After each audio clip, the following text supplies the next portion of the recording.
ओम श्रीमद् वाल्मीकि रामायणे युद्धकांडे अष्टाविंशः सर्गः। शुक के द्वारा सुग्रीव के मंत्रियों का मैंद और द्विविद का, हनुमान का, श्री राम लक्ष्मण विभीषण का और सुग्रीव का परिचय देकर वानर सेना की संख्या का निरूपण करना। सारणस्य वचः श्रुत्वा रावणं राक्षसाधिपं बलमादिश्य तत्सर्वं शुको वाक्यमथाब्रवीत्। उस सारी वानरी सेना का परिचय देकर जब सारण चुप हो गया, तब उसका कथन सुनकर शुक ने राक्षस राज रावण से कहा, स्थितान पश्यसि यानेतान मत्तानिव महाद्विपान न्यग्रोधानिव गांगेयान सालान हेमवतानिव एते दुष्प्रसह्य राजन बलिनः कामरूपिणः दैत्यदानव संकाशा युद्धे देव पराक्रमाः। राजन, जिन्हें आप मतवाले महागजराजों के समान वहाँ खड़ा देख रहे हैं, जो गंगा तट के वट वृक्षों और हिमालय के साल वृक्षों के समान जान पड़ते हैं, इनका वेग दुस्सह है कि इच्छानुसार रूप धारण करने वाले और बलवान हैं, दैत्यों और दानवों के समान शक्तिशाली तथा युद्ध में देवताओं के समान पराक्रम प्रकट करने वाले हैं। येषां कोटिसहस्राणि नव पंचश्च सप्त च तथा शंकु सहस्राणि तथा वृन्दशतानि च एते सुग्रीव सचिवाः किष्किन्धानिलयाः सदा हरयो देवगन्धर्वैरुत्पन्नाः कामरूपिणः। इनकी संख्या 21 कोटि सहस्त्र सहस्त्र शंकु और 100 वृंद है। ये सब के सब वानर सदा किष्किंधा में रहने वाले सुग्रीव के मंत्री हैं। इनकी उत्पत्ति देवताओं और गंधर्वों से हुई है। ये सभी इच्छानुसार रूप धारण करने में असमर्थ हैं। यौ तौ पश्यसि तिष्ठन्तौ कुमारो देवरूपिणो मैन्दश्च द्विविधश्चैव ताभ्यां नास्ति समो युधि ब्रह्मणा समनुज्ञाता वमृतप्राशिना बुभौ आशंसेते यथा लंका मेतौ मर्दितुमोजसा। राजन, आप इन वानरों में देवताओं के समान रूप वाले जिन 2 वानरों को खड़ा देख रहे हैं, उनके नाम हैं मैंद और द्विविद। युद्ध में उनकी बराबरी करने वाला कोई नहीं है। ब्रह्मा जी की आज्ञा से उन दोनों ने अमृतपान किया है। ये दोनों वीर अपने बल पराक्रम से लंका को कुचल डालने की इच्छा रखते हैं। यन्तु पश्यसि तिष्ठन्तं प्रभिन्नमिव कुञ्जरं यो बलात् क्षोभयेत् क्रुद्धः समुद्रमपि वानरः एषोऽभिगन्ता लङ्कायां वैदेह्यास्तव च प्रभो एनं पश्य पुरा दृष्टं वानरं पुनरागतं ज्येष्ठः केसरिणः पुत्रो वातात्मज इति श्रुतः हनुमानिति विख्यातो लंघितो येन सागरः। इधर जिसे आप मद की धारा बहाने वाले मतवाले हाथी की भांति खड़ा देख रहे हैं, जो वानर कुपित होने पर समुद्र को भी विक्षुब्ध कर सकता है, जो लंका में आपके पास आया था और विदेह नंदिनी सीता से मिलकर गया था, उसे देखिए। पहले का देखा हुआ यह वानर फिर आया है। ये केसरी का बड़ा पुत्र है, पवन पुत्र के भी नाम से विख्यात है। उसे लोग हनुमान कहते हैं। इसी ने पहले समुद्र लांघा था। कामरूपो हरिश्रेष्ठो बलरूप समन्वितः अनिवार्य गतिश्चैव यथा सततगः प्रभु। बल और रूप से संपन्न ये श्रेष्ठ वानर अपनी इच्छा के अनुसार रूप धारण कर सकता है।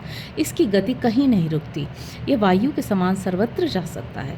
उद्यन्तं भास्करं दृष्ट्वा बालकिल्बुभुक्षितः त्रियोजन सहस्रं तु अध्वानमवर्तीर्य हि आदित्यं हरिष्यामि न मे क्षुत् प्रतिस्यास्यति इति निश्चित्य मनसा पुप्लुवे बलदर्पितः। जब वो बालक था, उस समय की बात है, एक दिन इससे बहुत भूख लगी थी। उस समय उगते हुए सूर्य को देखकर 3000 योजन ऊंचा उछल गया था। उस समय मनी मनी निश्चय करके कि वहाँ के फल आदि से मेरी भूख नहीं जाएगी, इसलिए सूर्य को, जो आकाश का दिव्य फल है, ले आऊँगा। यह बलाभिमानी वानर ऊपर को उछला था। अनादृश्यतमं देवम् अपि देवर्षि राक्षसैः अनासाद्यैव पतितो भास्करोदयने गिरौ। देवर्षि और राक्षस भी जिन्हें परास्त नहीं कर सके, उन सूर्य देव तक न पहुंचकर ये वानर उदयगिरी पर ही गिर पड़ा। पतितस्य कपेरस्य हनुरेका शिलातले किंचित भिन्ना दृढ़ तेन वै। वहाँ के शिलाखंड पर गिरने के कारण इस वानर की एक हनु ठोड़ी कुछ कट गई, साथ ही अत्यंत दृढ़ हो गई, इसलिए ये हनुमान नाम से प्रसिद्ध हुआ। सत्यमागम योगेन ममैष विदितो हरिः नास्य शक्यं बलं रूपं प्रभावो वानुभाषितुम् एष आशंसते लङ्काम् एको मथितुमोजसा येन जाज्वल्यते सौ वै धूमकेतुस्तवाद्य वै लङ्कायां निहितश्चापि कथं विस्मरसै कपिम्। विश्वसनीय व्यक्तियों के संपर्क से मैंने इस वानर का वृतांत ठीक ठीक जाना है। इसके बल, रूप और प्रभाव का पूर्ण रूप से वर्णन करना किसी के लिए भी असंभव है। यह अकेला ही सारी लंका को मसल देना चाहता है। जिसे आपने लंका में रोक रखा था, उस अग्नि को भी जिसने अपनी पूंछ द्वारा प्रज्वलित करके सारी लंका जला डाली, उस वानर को आप भूलते कैसे हैं। यश्चैषोऽनन्तर शूर श्याम पद्म निभेक्षणः इक्ष्वाकूणामतिरथो लोके विश्रुत पौरुषः। हनुमान जी के पास ही जो कमल के समान नेत्र वाले सांवले शूरवीर विराज रहे हैं, वे इक्ष्वाकु वंश के अतिरथी हैं। इनका पौरुष संपूर्ण लोकों में प्रसिद्ध है। यस्मिन् न चलते धर्मो यो धर्मं नातिवर्तते यो ब्राह्मणस्त्रं वेदांश्च वेद वेद वेदांबरः। धर्म उनसे कभी अलग नहीं होता, ये धर्म का कभी उल्लंघन नहीं करते तथा ब्रह्मास्त्र और वेद दोनों के ज्ञाता हैं। वेद वेदताओं में इनका स्थान बहुत ऊंचा है। यो भिन्द्याद् गगनं बाणैर्मेदिनीं वापि धारयेत् यस्य मृत्योरिव क्रोधः शक्रस्येव पराक्रमः। ये अपने बाणों से आकाश का भी भेदन कर सकते हैं, पृथ्वी को भी विदीर्ण करने की क्षमता रखते हैं। इनका क्रोध मृत्यु के समान और पराक्रम इंद्र के तुल्य है। यस्य भार्या जनस्थानात् सीता चापि हृता त्वया स एष रामस्त्वां राजन् योद्धुं समभिवर्तते। राजन, जिनकी भार्या सीता को आप जनस्थान से हर लाए हैं, वे ही ये श्री राम आपसे युद्ध करने के लिए सामने आकर खड़े हैं। यस्यैष दक्षिणे पार्श्वे शुद्ध जाम्बूनद प्रभा विशाल वक्षास्ताम्राक्षो नीलकुञ्चित मूर्धजः एषो हि लक्ष्मणो नाम भ्रातुः प्रियहते रतः नये युद्धे च कुशलः सर्वशस्त्रभृतांबरः।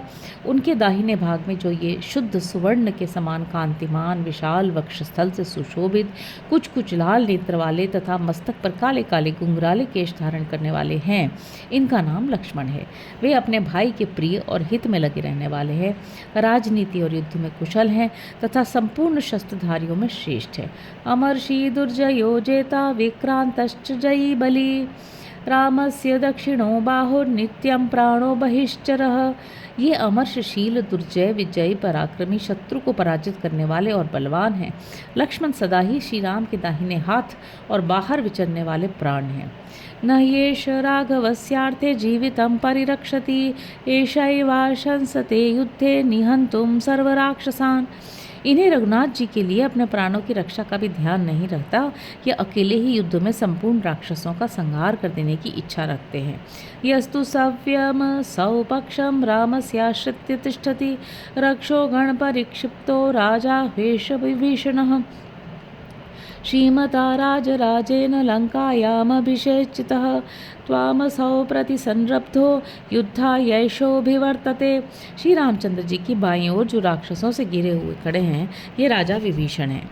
राजाधिराज श्री राम ने इन्हें लंका के राज्य पर अभिषिक्त कर दिया है। अब ये आप पर कुपित होकर युद्ध के लिए सामने आ गए हैं।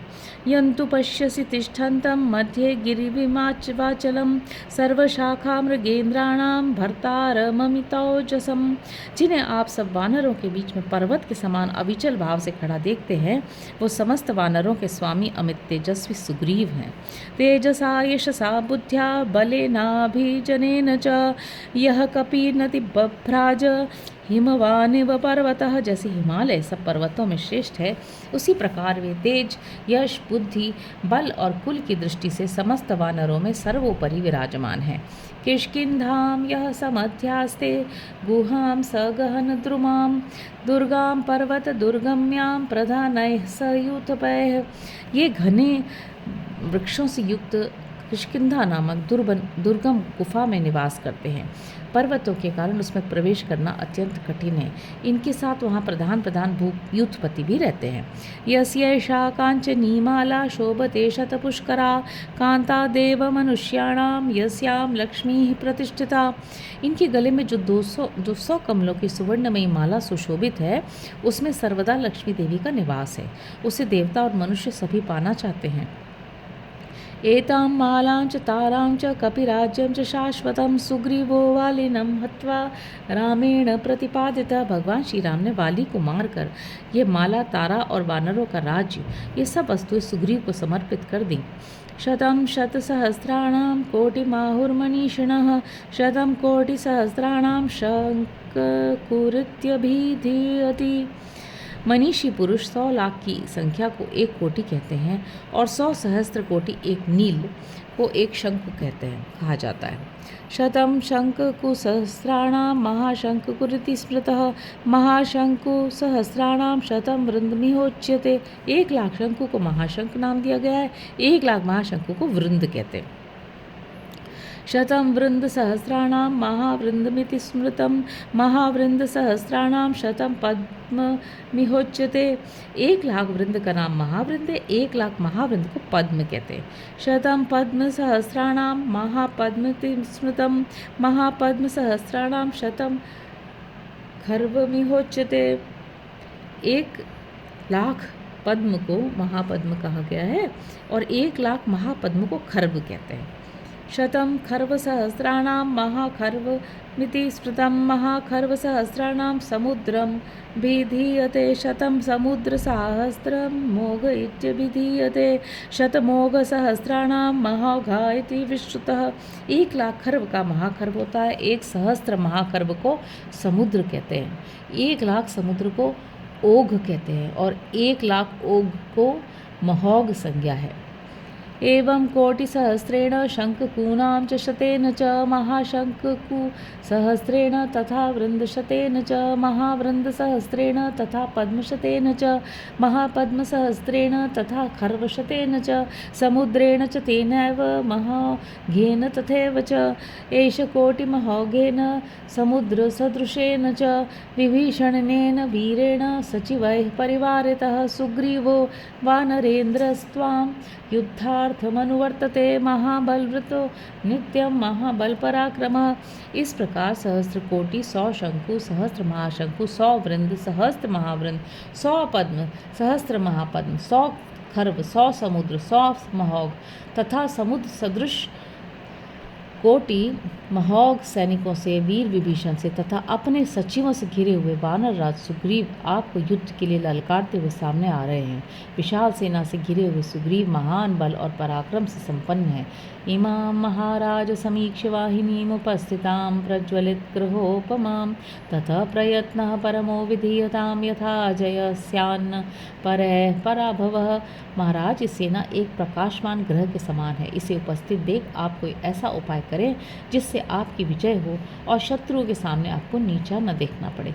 इतिहासे श्रीमद् रामायणे वाल्मीकि आदि काव्ये युद्धकांडे 28वां सर्ग। इस प्रकार श्री वाल्मीकि निर्मित आर्ष रामायण आदि काव्य के युद्धकांड में 28वां सर्ग पूरा हुआ। हरि ओम।